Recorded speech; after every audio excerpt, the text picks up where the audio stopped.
আমার সোনার বাংলায় পড়ালেখা করে কি হবে? যেই পড়ালেখা শিখে জ্ঞান অর্জন করে তারপর আইনজীবী হইয়া মিথ্যারে সত্য বানায়, সত্যরে মিথ্যা বানায়।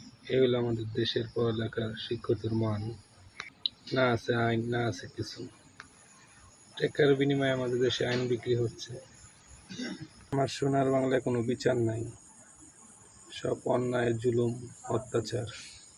আর ভবিষ্যতে আমাদের সন্তানরা পড়ালেখা করে কি শিখবে? এই চুরি বাটপারি শিখবে। অশিক্ষিত শিক্ষিতরা বাটপারি করতেছে বেশি, দেখতেছে শুধু চোখ দিয়ে মানুষের কিভাবে মিথ্যাভাবে ফাঁসানো হচ্ছে, মিথ্যেরে কিভাবে সত্যি বানাচ্ছে, শুধু মিথ্যে বিচার। আমরা কি শিখবো এর থেকে? আমাদের দেশের আইন শুধু একটা সাদা কাগজের উপর লিখে দিতে পারলেই হয় যে সে এটা করছে, এটা করছে। আসলে কি ঘটনা সে করছে কিনা যাচাই করে না।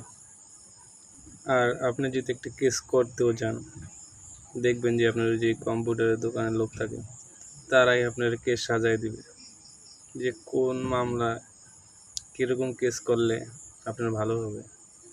ঠিক আছে? এই হলো আমাদের দেশের আইন।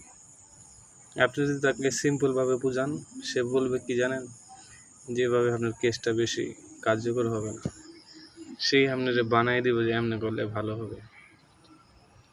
আমার কথা কাজে কি মিল আছে? যারা যারা রেজিস্ট্রেশনে পড়ছেন তারা বলেন পড়ছেন কি না। কেস আপনার করতে হয় না, শুধু অনেক যাইবেন, আপনারা তারা পয়রা বানাই দিব।